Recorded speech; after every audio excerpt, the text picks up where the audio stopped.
Welcome to my YouTube channel Shrey Set Classes. हमने एक chapter start किया हुआ है मेजरमेंट ऑफ नेशनल इनकम। इसका बिल्कुल लास्ट टॉपिक, लास्ट मेथड आज स्टार्ट कर रहे हैं। मेथड का नाम है एक्सपेंडिचर मेथड। अब बेटा ध्यान से समझना, हम अपने देश की नेशनल इनकम निकालना चाहते हैं on the basis of expenditure method. अब बच्चे के दिमाग में डाउट आता है, सर नेशनल इनकम निकालनी है और मेथड का नाम एक्सपेंडिचर मेथड। जी कैसे, ध्यान से समझना। अगर आप अपने घर की इनकम निकालना चाहते हो, पर्सनल इनकम, अब आप पर्सनल इनकम जब निकालते हैं तो इनकम निकालने के दो तरीके होते हैं। एक तो मैंने कितना कमाया उसको ऐड कर दूं, that is my income. Suppose मेरी सोर्स ऑफ इनकम मुझे समझ नहीं आ रही कि मैंने थोड़ा थोड़ा टुकड़ों में लिया। लाइक सपोज अभी थोड़े थोड़ा बच्चे पेमेंट ला रहे हैं, कोई किस चीज का ला रहा है, कोई किसी चीज का ला रहा है। अब मुझे इनकम निकालनी है। एक तो था सारे जो रिसिप्ट हैं उनको ऐड कर दो, वो इनकम मेथड पढ़ लिया मैंने। दूसरा मेथड क्या है, मैंने जहां जहां खर्च किया है अगर सारे खर्चे जोड़ लूं, क्या वो खर्चा मैंने कमाया होगा तभी खर्च किया होगा? आप कहीं पे खर्च कर रहे हो, इसका मतलब क्या, अगर मैं सारे खर्चे जोड़ लूं तो क्या वो मेरी इनकम रही होगी तभी खर्च करी है मैंने? समझ आ गई बात? तो ये एक्सपेंडिचर मेथड क्या बताता है कि आपके देश के जितने भी खर्चे हैं, जितने लोगों ने खर्च करे, सारे खर्चे जोड़ दो, आपको जो रिसीव होगा, जो खर्चे होंगे आपके, उसका total, that will be the national income. उसे आप क्या बोल सकते हैं? आपकी नेशनल इनकम। अब ध्यान से समझेंगे, जब आप इससे खर्चे जोड़ते हैं तो चार तरह के खर्चे होते हैं। सबसे पहला, आप कौन कौन से खर्चे लेते हैं? पहला आता है private final consumption expenditure. Private final consumption expenditure. यहां पे कौन से लोग आएंगे? Private persons. यहां पे गवर्नमेंट फाइनल कंजम्पशन एक्सपेंडिचर, इसको हम डिनोट करते हैं C plus G plus I plus X minus M। ये चार फैक्टर होते हैं, चार खर्चे होते हैं जिसको हमें जोड़ना होता है। C plus G plus I plus X minus M। C stands for private final consumption expenditure, यानी कि प्राइवेट हाउस होल्ड ने अपने खाने पे कितना खर्च किया, वो यहां पे आ गया, प्राइवेट फाइनल कंजम्पशन एक्सपेंडिचर। फिर आता है government final consumption expenditure. Government ने जो कंज्यूम किया वो सारा यहां पे आ गया। गवर्नमेंट की जो कंजम्पशन, गवर्नमेंट किस पे खर्च करती होगी आपके हिसाब से, बताओ? Roads, bridges, infrastructure. बेसिकली अगर आप कह सकते हैं तो वो गवर्नमेंट का कौन सा खर्चा है? Government final consumption expenditure. Clear? इसके अलावा गवर्नमेंट एक और चीज पे खर्च करती है, दैट इज इंफ्रास्ट्रक्चर। यहां पे कवर नहीं होता बेटा, यहां पे जो कवर होता है, यहां आता है आपका law, defence and order, military services, जो आपको सर्विसेज मिल रही हैं, लॉ एंड ऑर्डर यानी कोर्ट कचहरी की जो सर्विसेज मिल रही हैं, वो सब आती है कौन किस में? Government final consumption expenditure. ध्यान से समझना, यहां पे हाउस होल्ड की कंजम्पशन एक्सपेंडिचर आ रहे हैं, जो हम कंज्यूम कर रहे हैं। मैंने हाउस होल्ड के एसेट्स नहीं बोला, इन्वेस्टमेंट नहीं बोली, सिर्फ क्या बोला? हाउस होल्ड का कंजम्पशन एक्सपेंडिचर। यहां पे गवर्नमेंट का कंजम्पशन एक्सपेंडिचर। क्लियर? गवर्नमेंट का कंजम्पशन मैं आपको एक बार रीड करा देता हूं, पेज नंबर 4.12, कोई कंफ्यूजन नहीं रहना चाहिए।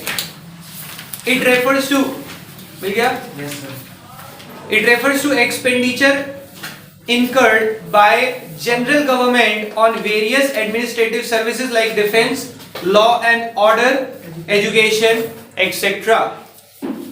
ये सब चीजों पे जो गवर्नमेंट खर्चा करती है, किस पे?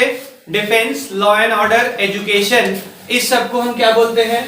Government final consumption expenditure. Is it okay? अब बात आती है I stands for इन्वेस्टमेंट। बेटा यहाँ पे I का मतलब होता है इन्वेस्टमेंट, बट इसके लिए जो ये वर्ड यूज करते हैं वो वर्ड कुछ अलग है, ध्यान से समझेंगे। इसके लिए वर्ड यूज होता है ग्रॉस डोमेस्टिक,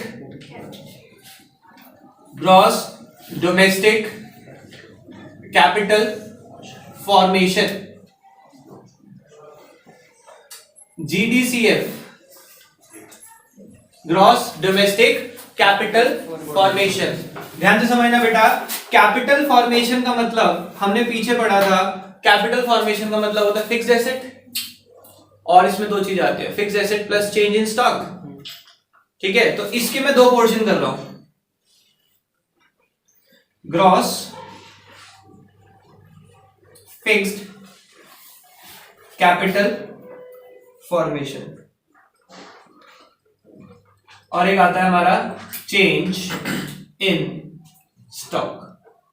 ध्यान से समझेंगे बेटा, कैपिटल फॉर्मेशन का मतलब होता है कि आपने किसी फिक्स्ड एसेट में कितना एडिशन किया। अब वो कह रहे हैं दो पार्ट है उसमें, एक फिक्स्ड एसेट आ जाते हैं और एक करंट एसेट आ जाते हैं। अकाउंट्स की लैंग्वेज में अगर हम बात करें, फिक्स्ड एसेट को बोला ग्रॉस फिक्स कैपिटल फॉर्मेशन, और करंट एसेट को बोल दिया स्टॉक। चेंज इन स्टॉक का फॉर्मूला हमें सबको पता है, क्या है? Closing stock minus opening stock. कोई प्रॉब्लम? अब बात आती है सर फिर ये क्या है, इधर देखें बेटा, ग्रॉस फिक्स्ड कैपिटल फॉर्मेशन, मतलब कैपिटल फॉर्मेशन का मतलब एसेट्स, और यहां कौन से एसेट आएंगे? Fixed asset. अब मैंने ध्यान से समझना, मैंने फिक्स्ड एसेट किसी का भी नहीं लिया था, ना तो हाउस होल्ड का लिया था, ना ही गवर्नमेंट का लिया था। तो मैं यहां पे तीन तरह के फिक्स्ड एसेट लेने वाला हूं, तीन सेक्टर के। यहां दो आए थे ना, तीसरा सेक्टर भी आ जाएगा। एक तो हाउस होल्ड ने जो खर्च किया इन्वेस्टमेंट पे, हाउस होल्ड क्या इन्वेस्टमेंट करती है अपने घरों में, कंस्ट्रक्शन ऑफ रेजिडेंशियल हाउस, वो हो गए उसके फिक्स्ड एसेट। गवर्नमेंट के फिक्स्ड एसेट क्या होते हैं, जो आपने इंफ्रास्ट्रक्चर का नाम दिया। और तीसरा बिजनेस फर्म के फिक्स्ड एसेट क्या होते हैं, प्लांट मशीनरी या फिर उनकी बिजनेस प्रॉपर्टी। समझ आ गई बात? तो यहां पे ये जो आई है, आई बेसिकली इसके लिए है, ग्रॉस फिक्स्ड कैपिटल फॉर्मेशन। समझ आ गई बात? Gross fixed capital formation means investment, investment में ले रहा हूं फिक्स्ड एसेट में तीनों सेक्टर की, एक हाउस होल्ड की, एक गवर्नमेंट की, और एक बिजनेस फर्म की। बेटा वहां पे ना एक्चुअली नाम अलग अलग लिखे आते हैं, इसलिए मैं इसको इससे डिनोट करता हूं। हाउस होल्ड किस पे खर्चा करता है, इन्वेस्टमेंट करता है? रेजिडेंशियल हाउस, रेजिडेंशियल बिल्डिंग में आप, ठीक है। गवर्नमेंट इंफ्रास्ट्रक्चर कह सकते हैं शॉर्ट फॉर्म में, बेसिकली रोड्स, ब्रिजेस, डैम्स, वो सब गवर्नमेंट की इन्वेस्टमेंट है। ये इलेक्ट्रिसिटी के पोल, ये भी गवर्नमेंट की इन्वेस्टमेंट है, क्योंकि इससे पैसा कमा रहे हैं। बिजनेस फर्म किस में इन्वेस्ट करती है? प्लांट एंड मशीनरी, बिल्डिंग, जो उनके बिजनेस के एसेट्स हैं सारे आ जाएंगे। समझ आ गई बात? तो यहाँ पे तीनों तरह की इन्वेस्टमेंट आई, इसमें चेंज इन स्टॉक ऐड किया, we get GDCF, gross domestic capital formation. समझ आ गई बात? Gross domestic capital formation. अब ये फॉर्मूला हमें तंग करेगा, इसके लिए मुझे इसकी शॉर्ट फॉर्म बनानी पड़ती है, GFCF। GFCF। जब आपको GDCF चाहिए, उसके लिए आपको क्या करना पड़ेगा? GFCF plus change in stock, you get the GDCF। समझ आ गई बात? तो हमें GDCF लाने के लिए क्या करना है? GFCF plus change in stock. अब GFCF में तीन लोगों की इन्वेस्टमेंट आती है, हाउस होल्ड, बिजनेस फर्म और गवर्नमेंट। तीनों की इन्वेस्टमेंट ऐड करी, we get GFCF plus change in stock, we get GDCF। कोई प्रॉब्लम? अब ध्यान से समझना, आपको पेपर में वो क्या दे के रखेंगे, एक तरह इस तरह क्वेश्चन बार बार तंग करता है, ध्यान से देखना, वो लिख के रखेंगे नेट डोमेस्टिक, इधर net domestic capital formation is equal to ₹2000 crore. आपको क्या चाहिए? ये दिया हुआ है, मान लो ये भी दिया हुआ है, क्या चाहिए? GDCF, gross domestic capital formation दे दिया, नेट डोमेस्टिक कैपिटल, तो gross is equal to net plus debt, gross is equal to net plus debt. इसमें डेप्रिसिएशन ऐड कर दूंगा, ग्रॉस आ जाएगा, ग्रॉस आते ही आ गया मेरे पास। ध्यान से समझना, तंग कैसे करेंगे आपको, ये तो समझा दिया बहुत इजीली। वहां पे डेप्ट नहीं देंगे, क्या लिखेंगे? कंजम्पशन ऑफ फिक्स कैपिटल, पहले ही फिक्स में रख रहे थे और फिक्स कैपिटल का वर्ड यूज कर दिया। Consumption of fix capital word देखते ही ब्रैकेट में लिख देना डेप्रिसिएशन है ये, ठीक है। अब क्या दिया, नेट डोमेस्टिक कैपिटल फॉर्मेशन, उसमें डेप्थ प्लस करेंगे यू गेट जीडीसीएफ। आपके पास जीडीसीएफ आ गया। अब आप इसमें C plus G plus I plus X minus M, X means export and M means import. Export में से इंपोर्ट माइनस करेंगे, नेट एक्सपोर्ट बोलते हैं इसे, क्या बोलते हैं, वर्ड ये भी यूज कर सकते हैं इसके लिए, नेट एक्सपोर्ट्स। और नेट एक्सपोर्ट का फॉर्मूला ये रहा। ठीक है, आपको 4 तरह के खर्चे ऐड करने हैं, ये समझ आ गया। अब इसको एक बार दिमाग में फीड करना बहुत जरूरी है, वरना ये तंग करेगा। शॉर्ट फॉर्म याद करें, C plus G plus I plus X minus M। C plus G plus I plus X minus M। इससे हमें क्या मिलता है, we get GDP-MP। We get GDP-MP। Expenditure method में हम निकालते हैं GDP-MP is equal to C plus G plus I plus X minus M, where C stands for private consumption expenditure, G stands for government consumption expenditure. ठीक है, government consumption का कहां पे होता है, जी नहीं, गवर्नमेंट जी तो है, उसमें क्या क्या चीजें कवर होती है ध्यान से समझना। उसमें आपका कवर होता है डिफेंस, लॉ एंड ऑर्डर, ठीक है, एजुकेशन, ये सब गवर्नमेंट का कंजम्पशन एक्सपेंडिचर का पार्ट है। क्योंकि बच्चा कहता है सर कंजम्पशन एक्सपेंडिचर गवर्नमेंट का कहां है, याद रखना, house hold consumption expenditure, government consumption expenditure. इसके बाद जो आय वाला पार्ट है उसको हम बोलते हैं GDCF। क्या बोलते हैं, GDCF, gross domestic capital formation. अब GDCF निकालने के लिए हमें एक तो चाहिए GFCF, gross capital fixed formation, gross fix capital formation, GFCF plus change in stock. अब GFCF में 3 तरह की investment, house hold, business firm और गवर्नमेंट, तीनों की इन्वेस्टमेंट आ जाएगी, उसमें change in stock you get GDCF। और ये कुछ बातें बताई GDCF में, अगर आपको ये नेट दे रखा है तो हमें प्लस डेप्थ करना है उसमें, और लास्ट में हमें ऐड करना है export minus import, that is net export, और आपको क्या मिल जाएगा, GDP-MP। आपको जो निकालने को कहा, सपोज कहा है calculate NNP at FC, national income निकालने को कहा है, निकाल लेंगे जी। बहुत इजी है, आप यहां से ये निकल जाएगा आपका, GDP-MP है तो आपको निकालना क्या है, NNP at FC is equals to GDP at is equals to net is equals to gross minus debt, NP is equals to DP plus NFI है minus FC is equal to MP minus MI। समझ आ गई बात, जी आ गया। Expenditure method में हमारा पूरा यही लिखा है एज इट इज, कोई भी इसके अलावा चेंज नहीं है। और आप ध्यान से अगर इस मेथड को 2 बार इस चार्ट को समझेंगे तो कुछ भी नहीं है, C plus G plus I plus X minus M। और इसमें देखो, इसमें ये कुछ नहीं है, बहुत सिंपल, ये कुछ नहीं है, बस इसमें एक बात याद क्या रखनी है आपने, कि आप गवर्नमेंट कंजम्पशन किस में करती है, डिफेंस, लॉ एंड ऑर्डर और एजुकेशन, ठीक है। एक्सपोर्ट इंपोर्ट में कुछ नहीं है, एक्सपोर्ट इंपोर्ट को नेट एक्सपोर्ट बोल देते हैं। मेन कंपोनेंट है ये जिस पे दिमाग लगाना है, इन्वेस्टमेंट, इसको हम क्या बोलते हैं, GDCF, ग्रॉस डोमेस्टिक कैपिटल। इसको हम निकालने के लिए 2 चीजों का काम करते हैं, GFCF, change in stock, gross fix capital formation, यानी GFCF के 3 पार्ट हैं, इन्वेस्टमेंट करेगी हाउस होल्ड, बिजनेस फर्म और गवर्नमेंट, तीनों का investment plus change in stock. ये वाला एक बात थी कि अगर GDCF की बजाय NDCF दिया है, उसमें डेप्थ प्लस करना है, ठीक है, आ जाएगा, चेंज करके GDP-MP ऐड करके जो निकालना है वो निकल जाएगा। क्लियर हो गई बात, जी हो गई। इसके बाद इस मेथड के कुछ प्रिकॉशंस दिए हमें पेज 4.15, इसके बीच में इन्होंने मेथड लिखा है ना बेटा, कि क्या स्टेप्स लेने हैं, क्या प्रोसीजर फॉलो करना है, वो सब मैंने आपको समझा दिया, उसको रीड भी नहीं करेंगे तब भी काम हो जाएगा आपका। ये न्यूमेरिकल सॉल्व करने का तरीका थोड़ा सा मुश्किल हो जाता है, जो मैंने बताया वही सही है आपके लिए।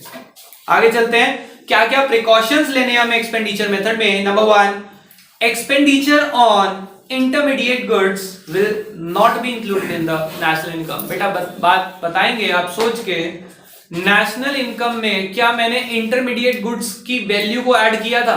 नहीं।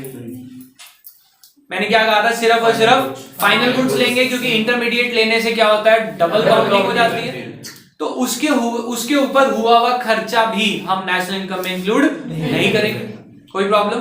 Number 2, transfer payment, transfer income add हुई थी क्या? मना किया था, क्यों? क्योंकि वो प्रोडक्शन एक्टिविटीज में कोई कंट्रीब्यूशन नहीं देती, तो ट्रांसफर इनकम नहीं थी, तो ट्रांसफर पेमेंट भी नहीं इंक्लूड होंगे। Purchase of second hand goods will not be included,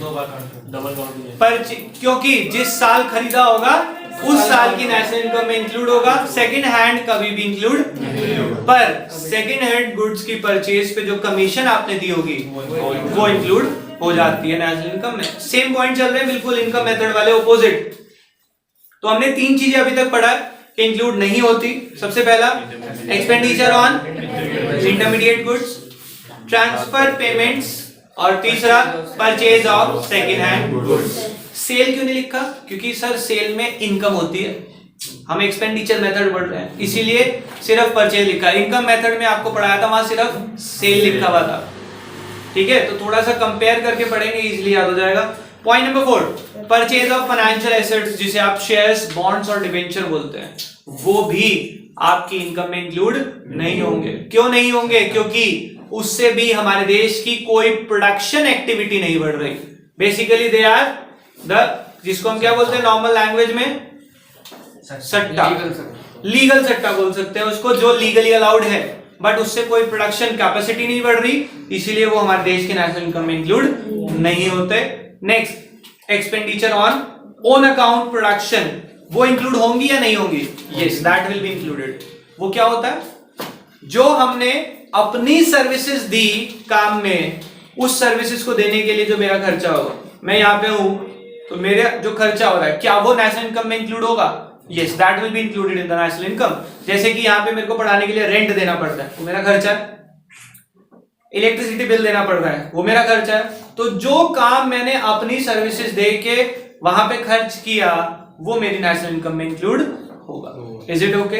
तो इसीलिए लिखा है उसकी कौन सी value, imputed value, estimated value लेनी है आपको। रेंट तो पूरा, पर जब मैं यहां हूं, अगर मैं यहां ना होता, कहीं और कोई काम कर रहा होता, तो वहां से जो कमाता उसकी इंप्यूटेड एस्टिमेटेड वैल्यू मैं यहां से रिकवर जरूर करूंगा। तो पढ़ते हैं एक बार लास्ट वाला पॉइंट सिर्फ। Imputed value of owner occupied house, जो आपने खुद ऑक्यूपाई किया हुआ है घर आपका खुद का, उसकी इंप्यूटेड वैल्यू। क्यों? क्योंकि आप यहां ना रहते तो कहीं और किराए पे रहते, जिससे हमारे देश की नेशनल इनकम बढ़ सकती थी। Free services from general government, government ने कुछ सर्विसेज दी, ब्रैकेट के बाद पढ़े will be included since these are in productive sector, क्योंकि ये प्रोडक्टिव सर्विसेज हैं, इसलिए नेशनल इनकम में इंक्लूड होगी। क्लियर? कोई प्रॉब्लम? अभी इस चैप्टर को हम यहीं पे एंड अप करते हैं। इस चैप्टर में हमारा कुछ नहीं बचा। कल की क्लास में हम इसके सारे न्यूमेरिकल के जो डाउट होंगे वो कवर अप कर लेंगे। अभी फिलहाल के लिए इतना ही। Bye bye. बेटा देखो पेज नंबर 4.16 पे आओ। रिकंसिलिएशन ऑफ 3 मेथड्स लिखा है। ये रिकंसिलिएशन में इन्होंने बेसिकली क्या बताया है, ये आपको बताना चाह रहे हैं कि तीनों मेथड की समरी। आपको मैंने वैल्यू एडेड मेथड में बताया था कि आपको सबसे पहले क्या निकालना है, वैल्यू एडेड। वैल्यू एडेड का फॉर्मूला था value of output minus intermediate consumption, और वैल्यू ऑफ आउटपुट का था sales plus change in stock. उसको हम जीवीए एट एमपी बोलते थे।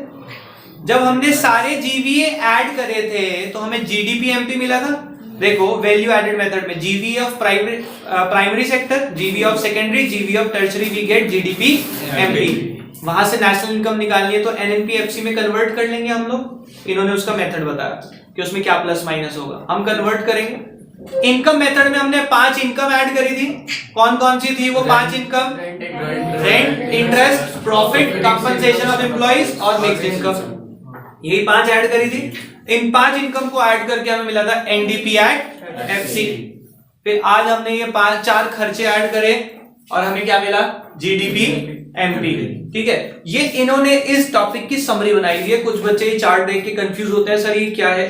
ये कुछ नहीं है, इन्होंने कहा कि जो 3 मेथड हमने पढ़े उन 3 मेथड में हमने क्या क्या ऐड करके क्या क्या हमें ऑब्टेन हुआ। देखो वैल्यू एडेड मेथड में हमें जीडीपीएमपी मिला, ठीक है, एक्सपेंडिचर मेथड में भी हमें जीडीपीएमपी ही रिसीव हुआ, दोनों में क्या आ रहा है जीडीपीएमपी। आप क्या करते हैं वहां पे, डेटा तो समझ आ गया, क्या प्लस करना है क्या माइनस, सर निकलता क्या था उससे याद नहीं आ रहा। तो देखो इनकम मेथड में आपके पास आएगा एनडीपीएफसी, बाकी दोनों मेथड में आएगा जीडीपीएमपी। क्लियर हो गई बात। तो जब आप उसे कवर अप कर लेंगे तो उसके बाद आप न्यूमेरिकल करना सॉल्व शुरू करेंगे, क्योंकि अब जो आगे न्यूमेरिकल आएंगे वो सारे मिक्स न्यूमेरिकल होंगे। अब आपको ये नहीं बताया जाए कौन से मेथड से करना, ठीक है। तो न्यूमेरिकल्स ट्राई कर लेना, अगर कोई डाउट हो तो आप मुझे मैसेज कर लेना। फिलहाल अभी के लिए बाय बाय।